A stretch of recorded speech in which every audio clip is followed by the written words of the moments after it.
Hello everyone, हम अपने next chapter की बात कर रहे थे, दैट इज लिक्विड स्टेट। इसमें हमने एक प्रॉपर्टी स्टार्ट की हुई थी, रिफ्रैक्टिव इंडेक्स। प्रीवियस क्लास में हमने पढ़ लिया था कि रिफ्रैक्टिव इंडेक्स क्या होता है, उसकी हेल्प से हम कैसे मोलर और स्पेसिफिक रिफ्रैक्शन निकाल सकते हैं, और उसके कुछ न्यूमेरिकल भी देख लेते हैं। इसमें हमारा एक पार्ट बचा था, that is measurement of refractive index. तो हम बात करते हैं मेजरमेंट की। जो रिफ्रैक्टिव इंडेक्स है, इसकी मेजरमेंट के लिए जो मेथड हम यहाँ पर यूज करते हैं, उससे मतलब जिस टेक्निक है जो इसे निकालने की, उसे बोलते हैं रिफ्रैक्टोमेट्री। ठीक है, रिफ्रैक्टोमेट्री। और रिफ्रैक्टोमेट्री के लिए जो हम ऑपरेटर्स यहाँ पर यूज करते हैं वो है हमारा एबिस रिफ्रैक्टोमीटर।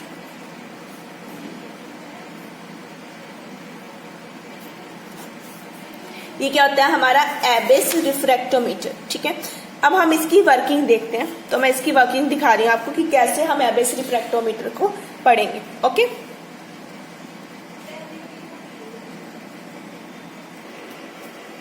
ये है हमारा एबिस रिफ्रैक्टोमीटर जिसे हमें यहां पर यूज करना है। ठीक है,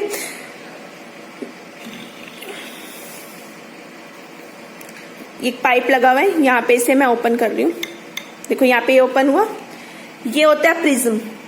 ये मेरा क्या है, प्रिज्म है। ठीक है, इसके ऊपर मुझे सोल्यूशन को ऐड करना है। क्लियर। ये माइक्रोस्कोप है, ये आई के हिसाब से इसकी एडजस्टमेंट है। ठीक है, मुझे कैसे एडजस्टमेंट करनी है। और इधर देखो ये एक स्केल है। ठीक है, यहाँ पे ये स्केल लगा हुआ है, अंदर की तरफ रीडिंग होती है। यहां से मुझे ये देखो, यहां से दिख रहा है ये रीडिंग सारी, ये स्केल है। ठीक है, इसकी मुझे रीडिंग पढ़नी है। यहाँ पर ऊपर देखो यहाँ दो है, ये मेरा आई पीस है जहां से मैं आई को रखकर इसकी रीडिंग को नोट करूंगी, और इस वाली साइड पर मेरा स्केल होगा जहां से मैं उसकी वैल्यू को फाइंड आउट करूंगी। ठीक है, और ये सिर्फ एडजस्टमेंट के लिए सारा, ये भी एडजस्टमेंट के लिए, और ये वाली नोब भी क्या है, एडजस्टमेंट के लिए। इसे हम बोलते हैं एबिस रिफ्रैक्टोमीटर। ठीक है, एबिस रिफ्रैक्टोमीटर के लिए सबसे मेन पार्ट है वो क्या है, ये प्रिज्म। ठीक है, इस प्रिज्म को अच्छे से हमें क्लीन करना है। हमारा सोल्यूशन यहाँ से हमें डालना होता है। इसको हम यहाँ से क्या कर देते हैं, बंद कर देते हैं। ये मेरा बंद हो गया इससे। ठीक है, मैंने लॉक कर दिया। यहाँ पे देखो एक होल दिख रहा है। ठीक है, इस होल से मुझे इसके अंदर लिक्विड इंसर्ट करना होता है, जिसका भी मुझे सोल्यूशन की रीडिंग को नोट करना है। क्लियर। इस चीज को हम इस तरह से रखते हैं। ठीक है, इस तरह से मतलब सन की रेस, सन रे में हम इस प्रैक्टिकल को करते हैं। आप चाहो तो इसे दूसरी टॉर्च लैंप की लाइट में, या सोडियम लैंप, इनमें से किसी की लाइट में यूज कर सकते हैं। ठीक है, ये पाइप क्या है, कूलिंग के लिए होता है। ठीक है, इसमें कुछ लिक्विड नहीं है, बस कूलिंग के लिए होता है, ताकि जब लाइट पड़ रही है तो यहाँ पे जो सोल्यूशन है वो गर्म ना हो। ठीक है, आपने इसकी लाइट में सेटिंग करनी है। क्लियर। सेटिंग करने के बाद आपने पहले अच्छे से प्रिज्म को क्लीन कर लेना है। क्लीन करने के बाद आप यहाँ पे वाटर की ड्रॉप्स डालोगे इधर से।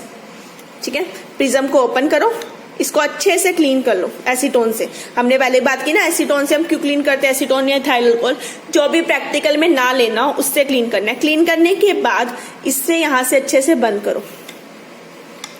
ये बंद हो गया। ठीक है, बंद करने के बाद अपना एक ड्रॉपर लो, ड्रॉपर में अपना वाटर की 2 ड्रॉप्स लो, यहां पर डाल दो। ठीक है, इसके अंदर डालोगे वो प्रिज्म के ऊपर आ जाएगी। प्रिज्म पे खोल के नहीं डालनी है, यहां से डालनी है, इस होल से। ठीक है, होल से डालने के बाद आपने यहाँ पे क्या करना है, अपनी आई के अकॉर्डिंग इसे आई पीस को सेट कर लो। ठीक है, आई पीस को आपने क्या करना है, सेट कर लेना है। सेट करने के बाद यहां पर आपको ना, हम क्या करेंगे, हम अपने आई की हिसाब से इसको सेट करेंगे, यहां से रोटेट करके। जैसे भी मेरी आई पीस है, यहां पर क्या स्केल है। ठीक है, अंदर यहां से देखो, यहाँ स्केल दिख रहा है आप लोग को। देखो अंदर की तरफ यहाँ क्या है, स्केल है। ठीक है, इस स्केल के ऊपर हम क्या करते हैं, रीडिंग को नोट करेंगे। ठीक है, अब मुझे क्या करना है, जब मैंने लिक्विड इंसर्ट कर लिया, मैं यहाँ पे लाइट फॉल करने दूंगी। ये जो एंगल होना चाहिए ना यहाँ पे, जो लाइट का फॉल करने का, वो कितना होना चाहिए, 45 डिग्री एंगल। आपने इसे 45 के एंगल पे एडजस्ट करना है। एडजस्टमेंट के लिए आप यहाँ पे रोटेशन कर सकते हैं। ठीक है, एडजस्टमेंट होने के बाद आपने यहाँ पर चेक करना है। ठीक है, अब चेक करने के बाद कैसी रीडिंग आएगी वो देखते हैं। मींस इसके अंदर मुझे आई पीस में कैसे दिखेगा वो देखते हैं। आई पीस में वो रीडिंग सेट करने के बाद स्केल से उस रीडिंग को नोट कर लो, वो आपका क्या आ जाएगा, रिफ्रैक्टिव इंडेक्स। ठीक है, तो अब देखते हैं कि हमें इसे नोट डाउन कैसे करना है। अब आपने एबिस रिफ्रैक्टोमीटर देख लिया। अब एबिस रिफ्रैक्टोमीटर की एक साइड पे क्या आपका आई पीस है, आई पीस में क्या आपका स्केल है यहाँ पे। ठीक है, स्केल है जिसपे से आप रीडिंग नोट करोगे। दूसरी साइड आपको इस तरह का एक आई पीस के साथ वाला, स्केल के साथ वाला जो पार्ट है वो हमारा क्या आई पीस, ठीक है। इसके अंदर क्या होता है, मिरर है, ठीक है। मिरर को आपकी जो सेटिंग है ना मिरर की, वो आपने ऐसे करनी है ताकि लाइट उसके ऊपर फॉल करे। और मिरर हमेशा आपका जो होगा एंगल कितने पे होगा, 45 डिग्री के एंगल पे। एंगल हमेशा ध्यान रखना 45 का एंगल होगा, जो इसका बेस्ट एंगल होता है, क्लियर। अब ये जो सर्कल है ये मुझे दिख रहा है, कुछ भी लाइट आपकी दिख सकती है यहाँ पे। आपने क्या करना है, जब आपने इसमें वाटर ड्रॉप डालनी है तो आपने वाटर की रीडिंग को इस तरह से सेट करना है कि ये जो सर्कल है ये आपको हाफ डार्क हाफ ब्राइट दिखे। सबसे पहले इसमें किसकी रीडिंग लोगे, रिफ्रैक्टिव इंडेक्स इसका वाटर का।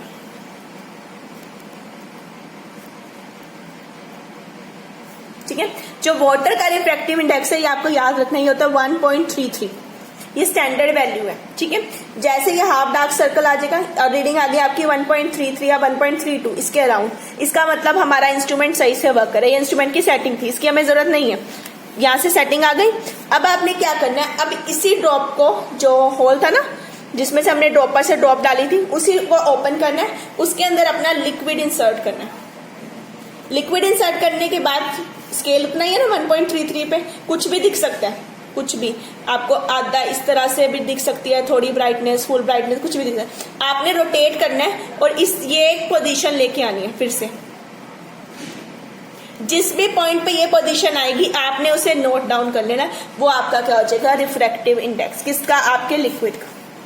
क्लियर। तो इस तरह से हम एबिस रिफ्रैक्टोमीटर की हेल्प से क्या करते हैं, रिफ्रैक्टिव इंडेक्स यूज करते हैं। नॉर्मली ये प्रैक्टिकल सनलाइट में होता है, वैसे आप इसके लिए अपना जो लैंप है वो यूज कर सकते हो, सोडियम लैंप है वो यूज कर सकते हो, नॉर्मल लैंप है वो यूज कर सकते हो। क्लियर। तो ये थी इसकी वर्किंग। अब बात करते हैं इसकी लिमिटेशन की, कि कैसे इसकी लिमिटेशन है, कहाँ कहाँ ये वर्क नहीं करता। ठीक है,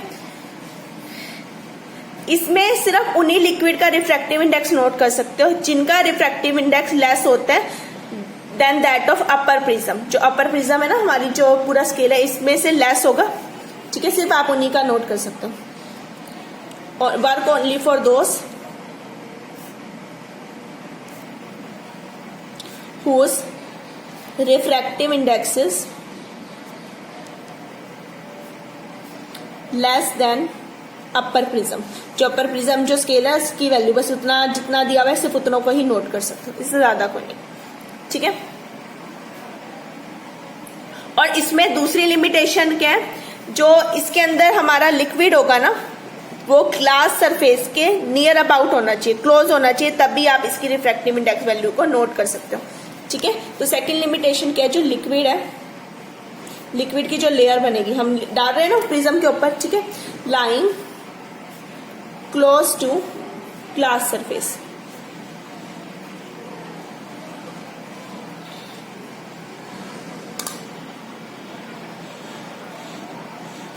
तो यहां पर हम क्या करेंगे, एक जो लिक्विड है जो प्रिज्म के क्लोज होंगे सिर्फ हम उन्हीं को यहां पर यूज करेंगे। ठीक है, क्लियर। तो यहाँ पर जो मिरर लगा होगा, जो मैंने अभी आपको रिफ्रैक्टिव इंडेक्स दिखाया था, सॉरी एबिस रिफ्रैक्टोमीटर दिखाया था, उसमें मिरर नहीं था, यहाँ मिरर लगा होगा नीचे। उस मिरर को कितने एंगल पे रखना है, 45 के एंगल पे। और जो प्रिज्म है, प्रिज्म के ऊपर अच्छे से लिक्विड क्लोज उसके होना चाहिए, अच्छी से इंटरेक्शन होएगी जो ग्लास सरफेस और लिक्विड के बीच में, तभी हम रिफ्रैक्टिव इंडेक्स नोट कर सकते हैं, अदरवाइज हम रिफ्रैक्टिव इंडेक्स नोट नहीं कर सकते। तो ये इसकी थी मेजरमेंट कि कैसे हम रिफ्रैक्टिव इंडेक्स को नोट डाउन करेंगे। क्लियर। ये तो थी हमारी लिक्विड की प्रॉपर्टी। ठीक है, जो लिक्विड की प्रॉपर्टीज की हमें बात करनी थी, जिसमें हम सारी अपनी प्रॉपर्टीज की बात कर चुके हैं, starting from optical activity. Optical activity के बाद हमने बात करी हमारी सरफेस टेंशन के वेपर प्रेशर के बारे में, देन बात करी सरफेस टेंशन के बारे में, और फिर विस्कोसिटी एंड रिफ्रैक्टिव इंडेक्स। ठीक है, तो हमारे जो सिलेबस है, एक बार सिलेबस देखते हैं। देखो, लिक्विड स्टेट में स्ट्रक्चर ऑफ लिक्विड हम बात कर चुके हैं, प्रॉपर्टीज में सरफेस टेंशन हो चुका है, refractive index, viscosity, vapour pressure and optical rotation, ये हो चुके हैं। जो जो हमारे पास प्रॉपर्टी थी हमने सारी पढ़ ली। एक इसमें पार्ट था liquid state and liquid crystal. ठीक है, लिक्विड क्रिस्टल हमारे सिलेबस का पार्ट नहीं है, बट कई बार एग्जाम में आपसे पूछ लेते हैं लिक्विड स्टेट मतलब क्रिस्टल से रिलेटेड क्वेश्चन कई बार आ जाते हैं 1 मार्क में, अभी कंपल्सरी जो क्वेश्चन होता है उसमें आ जाते हैं। तो अब हम थोड़ा सा लिक्विड क्रिस्टल के बारे में पढ़ेंगे। लिक्विड क्रिस्टल्स, ठीक है, सबसे पहले देखते हैं कि लिक्विड क्रिस्टल क्या होता है। यस, क्योंकि एज सच हमारे सिलेबस का पार्ट नहीं है तो हमें इसे बहुत ज्यादा डिटेल में नहीं करना, हमें सिर्फ जस्ट जनरल व्यू पता होना चाहिए कि लिक्विड क्रिस्टल क्या होते हैं, कैसे हम इनकी वैल्यू को फाइंड आउट कर सकते हैं। ठीक है, अब लिक्विड क्रिस्टल कैसे होते हैं, कैसे हम इन्हें निकालेंगे, पहले ये बात करते हैं। अब देखो, आप लोगों ने बहुत बार क्रिस्टल्स बनाए होंगे। ठीक है, अगर मेरे पास एक क्लियर लिक्विड है, ठीक है, अगर मैं क्लियर लिक्विड की रिवर्स कर दूं, लिक्विड कैसे ऑब्टेन होता है, अगर मैं सॉलिड को हीट कर दूं तो मेरे पास क्या आएगा, हीट करने पे सॉलिड को हीट किया तो ऑन हीटिंग वो किसमें चेंज होगा, लिक्विड। अब मैं रिवर्स कर दूं, रिवर्स प्रोसेस, सेम टेम्परेचर पे लिक्विड को कूल डाउन करना शुरू करूं तो क्या आएंगे मेरे पास, सॉलिड्स ऑब्टेन होने शुरू हो जाएंगे, मीन्स क्रिस्टल्स आने शुरू हो जाएंगे, means on cooling the clear liquid. ठीक है, रिवर्स कर देना है हमें टेम्परेचर को। हमारे पास एक टर्बिड लिक्विड आता है। ठीक है, पहले बनेगा टर्बिड लिक्विड। टर्बिड वर्ड समझते हो, टर्बिड मतलब मिल्कीनेस, जैसे मिल्क में होती है ना, पानी के अंदर आप हल्का सा मिल्क डालना शुरू कर दो तो एक मिल्कीनेस आने लगती है, तो वो एक टर्बिड सोल्यूशन बन जाता है, मिल्कीनेस। ठीक है, ये जो लिक्विड होता है ये क्या होता है, एनआइसोट्रोप। एनआइसोट्रोपिक मतलब क्या होता है, इनकी सारी प्रॉपर्टीज जो आएंगी हम पढ़ेंगे, refractive index, electrical conductivity, different in different directions. ठीक है, तो ये क्या होते हैं, एनआइसोट्रोपिक इन नेचर। इन टर्बिड लिक्विड्स को हम क्या बोलते हैं, लिक्विड क्रिस्टल्स। प्रॉपर सॉलिड नहीं बने अभी तक, वो टर्बिड फॉर्म में आए, जिन्हें हम बोलते हैं लिक्विड क्रिस्टल्स। ये होते हैं हमारे लिक्विड क्रिस्टल्स। ठीक है, अब लिक्विड क्रिस्टल में किसकी प्रॉपर्टी है, एनआइसोट्रोपिक प्रॉपर्टी, तो इन्हीं का दूसरा नाम क्या है, और एनआइसोट्रोपिक लिक्विड, और एक और नाम है इनका पैरा क्रिस्टल्स। ये सारे सेम है। लिक्विड को जब आप कूल डाउन करोगे तो एक स्टेज आता है, सॉलिड बनने से पहले की बात करूं, क्रिस्टल नहीं बने उससे पहले वो टर्बिड लिक्विड बनते हैं, जो कहते हैं एनआइसोट्रोपिक। इन टर्बिड लिक्विड्स को बोलते हैं हम लिक्विड क्रिस्टल, और इन्हीं को बोलते हैं एनआइसोट्रोपिक लिक्विड और पैरा क्रिस्टल्स। ठीक है, अब क्योंकि ना तो ये सॉलिड बने हैं कंप्लीटली, ना ये लिक्विड रहे हैं, तो ये बीच की एक स्टेज है, तो इसे हम बोलते हैं मेसोमॉर्फिक स्टेट। कौन सी स्टेट आ गई, मेसोमॉर्फिक स्टेट। मेसोमॉर्फिक का मतलब होता है इंटरमीडिएट, बीच की स्टेज, इसे बोलते हैं इंटरमीडिएट स्टेट। ठीक है, ना तो सॉलिड स्टेट रही ना लिक्विड रही, इनके बीच में आ गए ना, टर्बिड से बन गए, हल्की सी मिल्कीनेस आनी शुरू होगी, उसे क्या बोलेंगे आप, इंटरमीडिएट स्टेट। ठीक है, इसी को हम क्या बोलते हैं, हमारे लिक्विड क्रिस्टल। क्लियर हो गया, लिक्विड क्रिस्टल क्या है, मीन्स मेरे पास एक लिक्विड है, मैं उसके टेम्परेचर को रिवर्स करें, मीन्स कूल डाउन करना शुरू कर दूं। कूल डाउन करने के बाद मेरे पास क्या ऑब्टेन हो जाएंगे, सॉलिड्स ऑब्टेन होंगे। ठीक है, जो मेरे पास कंप्लीट सॉलिड ना बन के हल्की सी जब टर्बिनेट्स आने लग जाए, उन्हें हम बोलते हैं लिक्विड क्रिस्टल। बिकॉज ये एनआइसोट्रोपिक होते हैं तो इन्हीं को बोलते हैं एनआइसोट्रोपिक लिक्विड्स, और इन्हीं को बोला जाता है पैरा क्रिस्टल्स। ये कंप्लीट स्टेट नहीं है कि सॉलिड और लिक्विड की तरह कंप्लीट स्टेट हो, ये बीच की स्टेट है, इसी से हम बोलते हैं मेसोमॉर्फिक स्टेट और या फिर इंटरमीडिएट स्टेट। क्लियर, अब इसी में आ जाते हैं हमारे पास टाइप ऑफ लिक्विड क्रिस्टल। हमारे पास 3 टाइप के लिक्विड क्रिस्टल होते हैं, एक होता है नमेटिक, दूसरे समेटिक,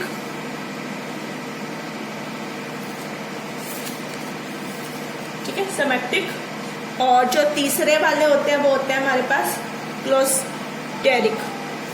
नमेटिक, समेटिक एंड क्लोस्टेरिक। ठीक है, 3 तरह के लिक्विड क्रिस्टल होते हैं। अब देखते हैं कि किस तरह के होते हैं। पहले बात करते हैं हम नमेटिक क्रिस्टल की।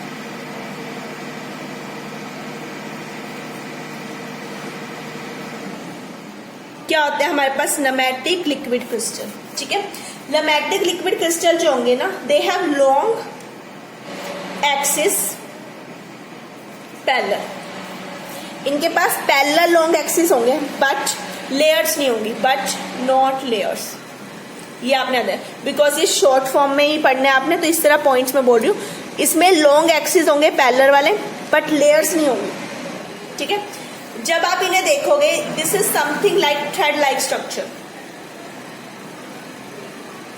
ठीक है, तो ये जो नमेटिक वर्ड है, ये ग्रीक वर्ड है, ग्रीक से आया। ग्रीक में इसका मतलब होता है थ्रेड। तो इनकी जो अपीयरेंस होती है थ्रेड लाइक होती है। जैसे आप अगर माइक्रोस्कोप से इन्हें देखो लिक्विड क्रिस्टल को, तो ये आपको थ्रेड लाइक दिखेंगे। ठीक है। दे आर ट्रांसलुकेंट, ट्रांसलुसेंट, ठीक है। ट्रांसलुसेंट मतलब क्या हो गया, they are less turbid, turbidity की बात करनी है तो लेस टर्बिड बट थोड़े से मोबाइल होंगे। मोबाइल का मतलब होता है ना फ्लोई नेचर, ठीक है, थोड़ा सा फ्लोई नेचर। तो क्वाइट, सॉरी क्वाइट है, क्वाइट नहीं क्वाइट, हल्के से मोबाइल होंगे, क्लियर।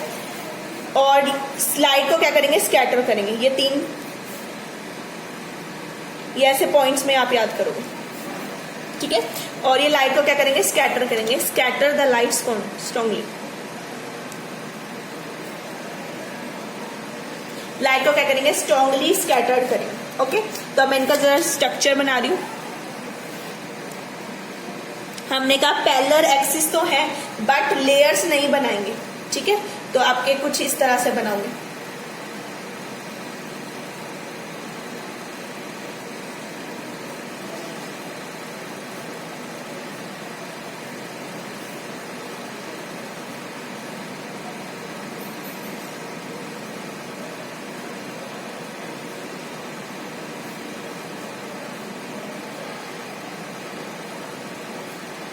ठीक है। और जब हम इन्हें देखते हैं माइक्रोस्कोप से तो थ्रेड लाइक दिखा, जैसे थ्रेड होते हैं।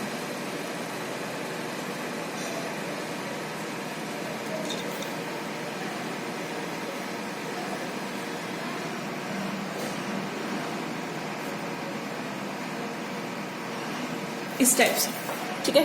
They are not parallel, long parallel axis नहीं है, ठीक है। तो थ्रेड लाइक आ रहा है। ये होते हैं हमारे पास नमेटिक क्रिस्टल्स, ठीक है। तो ये आ गया हमारे पास नमेटिक क्रिस्टल।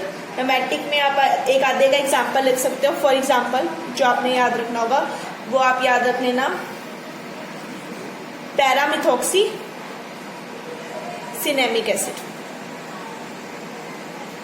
एक एग्जांपल याद रख लेना, ठीक है। ये क्या है, पैरामिथॉक्सी सिनेमिक एसिड, क्लियर। तो अब आते हैं दूसरे टाइप के लिक्विड क्रिस्टल पे, दैट इज समेटिक।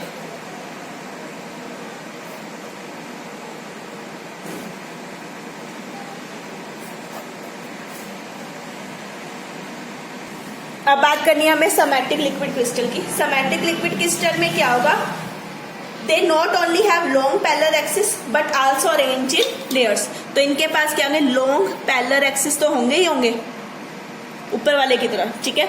उसमें लेयर्स नहीं थी ना, हैज लेयर्स, इसमें क्या होंगी, लेयर्स भी होंगी, ठीक है। ये फर्क हो गया, क्लियर। तो पहली चीज में फर्क क्या है, पैरेलल एक्सिस तो है उनकी तरह, ठीक है, पैरेलल तो चलेंगे बट लेयर्स नहीं थी ना, इसके अंदर क्या होंगी, लेयर्स होंगी, ये फर्क आ गया, ठीक है। अब लेयर्स हैं तो लेयर तो एक दूसरे के ऊपर स्लिप कर सकती है, जैसे एक लेयर है दूसरे के ऊपर ऐसे स्लिप हो सकती है। अब जो स्लिपी हो जाता है उसे हम क्या बोलते हैं, सोप। सोप हमारे क्या होते हैं, स्लिपरी इन नेचर। तो जो समेटिक वर्ड है इसका मीनिंग क्या है, सोप। तो ये क्या होता है, सोप लाइक। सिमिलर वे, जैसे वो थ्रेड लाइक थे, ये क्या है, सोप लाइक इन नेचर, ठीक है। फिर हम यानी कहा था ये less turbid and quite mobile है, ठीक है। तो जब हम इनकी बात करते हैं तो ये मोर टर्बिड एंड विस्कस है, ठीक है। और विस्कस है मतलब क्वाइट मोबाइल यानी कि लेस मोबाइल है। विस्कस कौन होता है, जो फ्लो नहीं करेगा, यानी कि ये लेस मोबाइल है। लेस मोबाइल का मतलब है विस्कस। विस्कोसिटी में पढ़ा था ना, जो फ्लो नहीं करेगा वो विस्कस होगा। तो ये क्या हो गया, हमारे समेट्रिक, जैसे हमने उसको याद किया था बिल्कुल वैसे, क्लियर। तो अब समेटिक की बात करिए तो अब इनका कोई स्ट्रक्चर भी आ जाएगा हमारे पास। तो अब समेटिक के हम स्ट्रक्चर की बात करते हैं। इससे पहले हम इसका एक एग्जांपल पढ़ लेते हैं। स्ट्रक्चर मैं नेक्स्ट इस पर ड्रॉ करूंगी। इसका जो एग्जांपल आप याद करेंगे वो कर लो,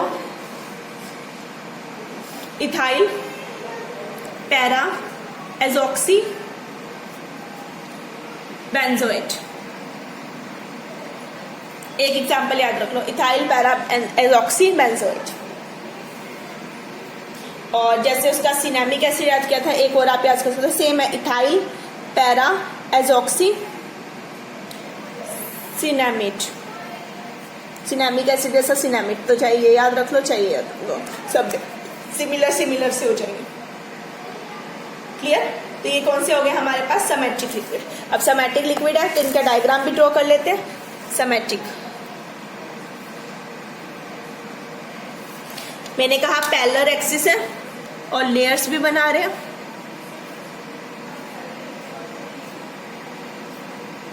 लेयर्स की बना दो, लाइंस, इस तरह से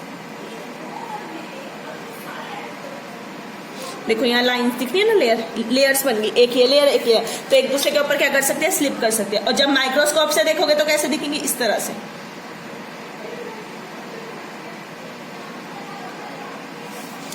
ठीक है, से सिमेट्रिक। ये हमारा किसका एग्जांपल था, नमेटिक का। ये किसका एग्जांपल आ गया हमारे पास, सिमेट्रिक का। क्लियर। अब आते हैं इसकी थर्ड कैटेगरी पे, कोलेस्ट्रिक लिक्विड क्रिस्टल। अब थर्ड टाइप की बात करते हैं, थर्ड टाइप में कैसे होते हैं। ठीक है, इनकी जो अरेंजमेंट है वो कैसी होगी, similar to nematic. Arrangement is similar to nematic, उनकी तरह सिमिलर होगी। ठीक है, बस फर्क क्या आएगा, जो इनकी ओरिएंटेशन है वो रेगुलर वे में शिफ्ट करेगी एक लेयर से दूसरे तक। ठीक है, तो ये कैसा स्ट्रक्चर बनाते हैं, ये बनाते हैं हेलिकल स्ट्रक्चर।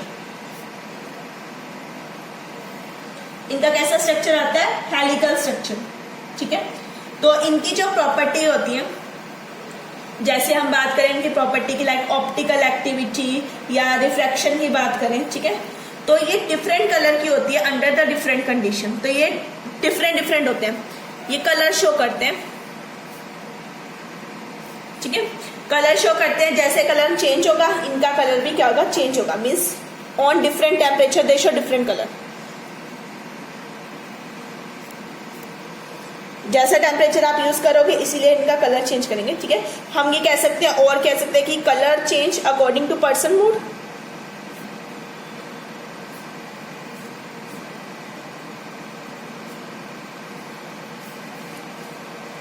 पर्सन मूड कह लो या स्किन टेम्परेचर कह लो। अगर टेम्परेचर ज्यादा होगा तो अलग कलर शो करेंगे, टेम्परेचर कम होगा तो ये क्या करेंगे, अलग कलर को क्या करेंगे, शो करेंगे। ठीक है, तो ये क्या होता है हमारे पास, कोलेस्ट्रिक। अलग है, कोलेस्ट्रिक मतलब कलर से आप याद कर सकते हो। तो ये जो जब हम इन्हें ड्रॉ करते हैं, के डायग्राम देख लेते हैं। तो हमने कहा कि ये नमेटिक की तरह, ठीक है, लेयर्स नहीं बनाएंगे पर पैरेलल एक्सिस होंगे।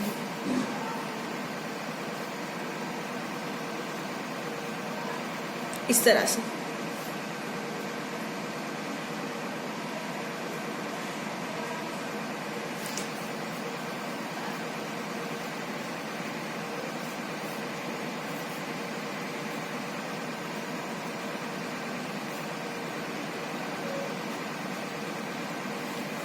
ठीक है, तो इनका एक हेलिकल स्ट्रक्चर होता है। हेलिकल समझते हो, जैसे हमारे डीएनए आरएनए का स्ट्रक्चर होता है, बिल्कुल वैसे इस तरह से इनका जो स्ट्रक्चर आता है। ठीक है, इस केस में ये कुछ इस तरह से होते हैं।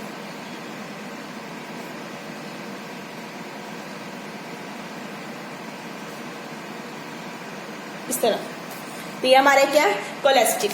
क्लियर, तीनों टाइप के, नमेटिक, सिमेट्रिक एंड कोलेस्ट्रिक क्रिस्टल। ठीक है, अब लिक्विड क्रिस्टल है तो उनके कुछ यूज होंगे। तो अब बात करते हैं यूज ऑफ लिक्विड क्रिस्टल के।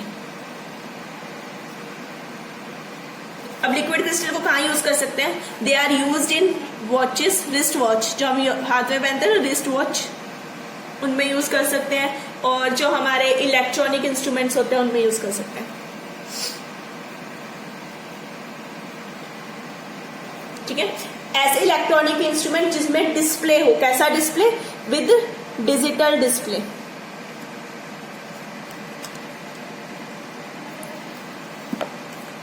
ठीक है, तो इनमें क्या यूज होते हैं, हमारे जो लिक्विड क्रिस्टल्स हैं ये यूज होते हैं। क्लियर। इसके अलावा जो हमने अभी बात की ना कोलेस्ट्रिक की, ये क्या करता है, स्किन के अकॉर्डिंग कलर चेंज करते हैं। ठीक है, तो ये जो होता है हमारा डायग्नोसिस में भी यूज होता है, डिसीज टिश्यू के, in diagnosis of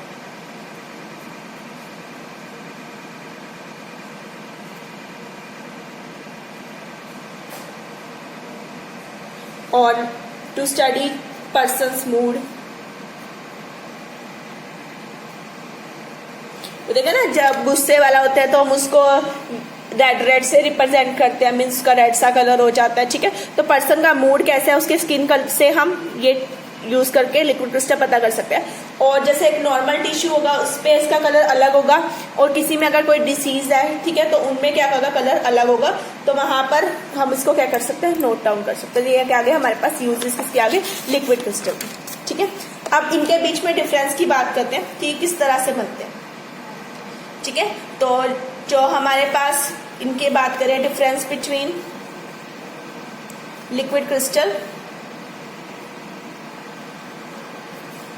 liquids and solids. ठीक है, अब देखो इनमें हमने बात करी, हमारे पास एक सॉलिड था एक लिक्विड था। लिक्विड में कोई ओरिएंटेशन नहीं होती। ठीक है, लिक्विड क्रिस्टल में हल्की हल्की है, सॉलिड में बिल्कुल कंप्लीट है। तो मीन्स हमारे पास सबसे पहले क्या होंगे, क्रिस्टलाइन सॉलिड। ठीक है, जब हम इन्हें हीट करेंगे तो थोड़े से डिस्टेंज हुए, वो कौन से बने, सिमेट्रिक।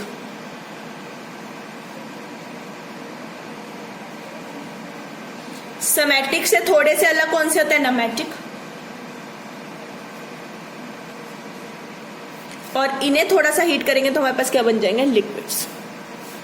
ठीक है, जैसे इन्हें 72 डिग्री पे 78 एंड 83। ठीक है, क्लियर। अब अरेंजमेंट करके दिखा सकते हो। ये क्या होते हैं, क्रिस्टलाइन सॉलिड्स, बिल्कुल परफेक्टली अरेंज इस तरह से।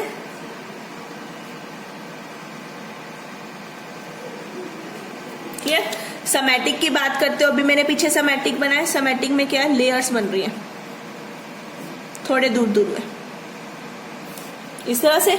नमेटिक को ड्रॉ कर दो। नमेटिक कैसे थे, लेयर्स तो बन रही थी,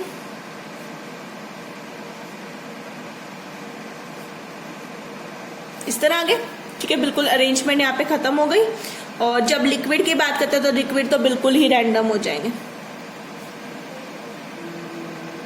इस तरह से।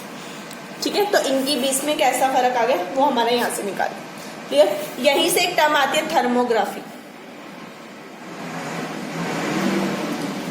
थर्मोग्राफी क्या है, एक टेक्निक है जो टेम्परेचर वेरिएशन को नोट करती है। ठीक है, it is a technique to record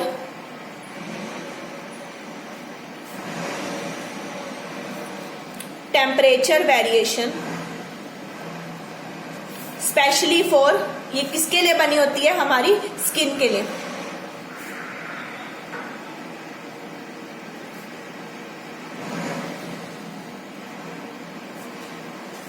ठीक है, इसे हम क्या बोलते हैं, थर्मोग्राफी। एक ऐसी टेक्निक जिससे हम टेक्निक से हम टेम्परेचर को नोट कर लेंगे। ठीक है, उसे हम क्या बोलते हैं, हमारा थर्मोग्राफी। ठीक है, लाइट के अकॉर्डिंग हमारा हर बार टेम्परेचर पे अलग अलग पॉइंट आएगा, उससे हम इसको क्या करेंगे, नोट करेंगे। ठीक है, क्लियर। तो ये क्रम हमारे पास क्या आ गई, थर्मोग्राफी। टेम्परेचर को नोट करना, उसके अकॉर्डिंग, जैसे हमने क्लोस्टिक में पढ़ा ना, हर स्किन कलर के लिए हमारे पास अलग अलग कलर, हर टेम्परेचर के लिए अलग अलग कलर होगा। ठीक है, हर मूड के अकॉर्डिंग पर्सन का अलग अलग कलर शो करेगा वो क्रिस्टल। तो हम उससे क्या कर सकते हैं, उस टेक्निक को हम क्या बोलते हैं, थर्मोग्राफी। क्लियर। और एक इसमें लास्ट एक पार्ट आता है, liquid display, liquid crystal display, यानी कि LCD। LCD होते हैं ना, LCD टीवी। ठीक है, और इसे हम बोलते हैं 7 सेगमेंट सेल।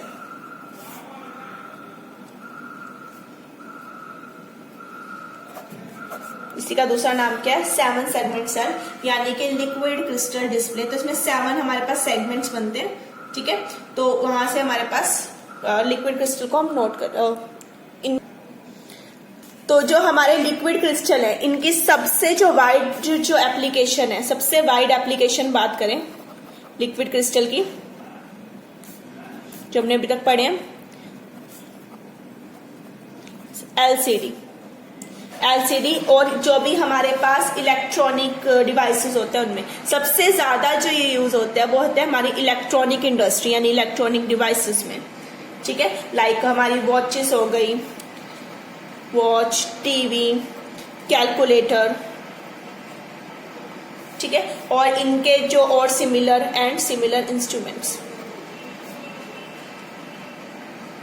इन सब में यूज होते हैं। ठीक है, तो इन्हें हम बोलते हैं लिक्विड क्रिस्टल डिस्प्ले, यानी कि LCD। ठीक है, तो यहाँ पे हमारे लिक्विड क्रिस्टल यूज होते हैं। LCD तो आप लोगों ने अपने घर में देखी होगी ना, बिल्कुल स्लिम सा जो टीवी आता है, हम उसे बोलते हैं LCD। ठीक है, एक LED आता है, लाइट एमिटिंग डायोड, एक होती है LCD। ठीक है, लिक्विड क्रिस्टल। इसमें नॉर्मली 7 सेगमेंट्स होते हैं। This is 7 segment section display. 7 segment section display कैसे होते हैं, देखो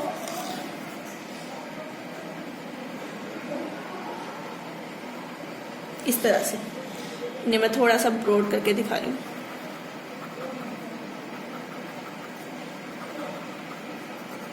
इस तरह से, ठीक है। तो आप इन्हें नंबरिंग दे देते हैं 1 2 3 4 5 6 7, ठीक है। तो 7 सेगमेंट्स हो गए। तो ये 7 सेगमेंट्स डिस्प्ले है। इन 7 सेगमेंट डिस्प्ले पे हर बार एक नंबर बनता है। जैसे 1 बनाने के लिए मैं ऐसे ये लाइन यूज कर लूंगी, ठीक है। तो ये मेरा 1 बन गया। 1 बनाने के लिए मैंने ये और ये लाइन यूज कर ली, ठीक है। अब मान लो मुझे 2 बनाना है। पहले मैं पूरा बॉक्स बना रही हूँ, फिर 2 बनाऊंगी। तो 2 बनाने के 2 ऐसे ऐसे बन गया 2, ठीक है। ऐसे ही आप 3 बनाना चाह रहे हो तो आप 3 बना सकते हो। इन्हीं 7 सेगमेंट्स को यूज करना है आपने।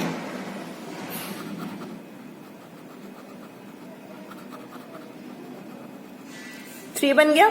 ऐसे ही 4, ऐसे ही 5। आपने जो भी नंबर बनाना है 1 2, ये 1 बन गया मेरा, ये 2 बना, ये 3 बना। सपोज करो मुझे 9 बनाना है। ये 7 सेगमेंट्स आ गए मेरे पास। 9 कैसे होता है हमारे पास,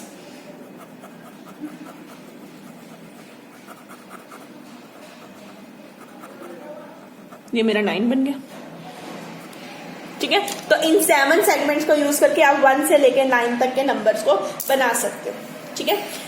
और ऐसे ही कुछ होता है जिसमें 14 सेगमेंट डिस्प्ले भी होता है, पर जनरली जो यूज किया जाता है वो 7 सेगमेंट डिस्प्ले होता है, ठीक है। तो ये हमारे लिक्विड क्रिस्टल होते हैं। लिक्विड क्रिस्टल हमारे सिलेबस में नहीं है, बट कई बार एग्जाम में इनसे रिलेटेड क्वेश्चन आता है। तो आपने जस्ट ओवरव्यू पढ़ना है, बताना चाहिए लिक्विड क्रिस्टल क्या होते हैं, कितने टाइप के, नैमेटिक, समेटिक एंड कोलेस्ट्रिक, ठीक है। तीनों का अलग अलग है।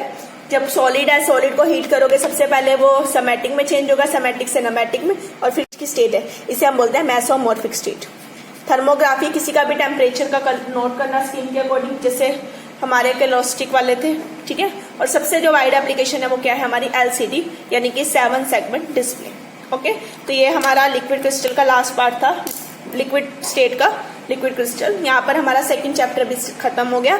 नेक्स्ट क्लास में हम अपनी नेक्स्ट चैप्टर गैसियस स्टेट को स्टार्ट करेंगे, ओके। Thank you everyone.